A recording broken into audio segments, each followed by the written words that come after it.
শীতের সকাল, ধোয়া ওঠা গরম চায়ের বদলে হাতে এক প্লেট ঢুকি পিঠা।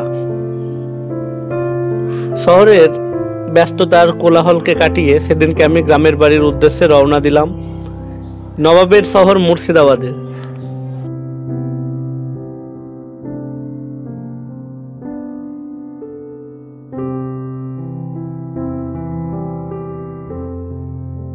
মুর্শিদাবাদ বীরভূমে রার বাংলায় শীতের সকালে প্রাতরাশ হিসেবেই ঢুকির একটা চল তো আছেই। শীত উপলক্ষে যে সমস্ত মেলাগুলো আমরা দেখে থাকি সাধারণত, সেখানেও ঢুকি বিক্রি হয়।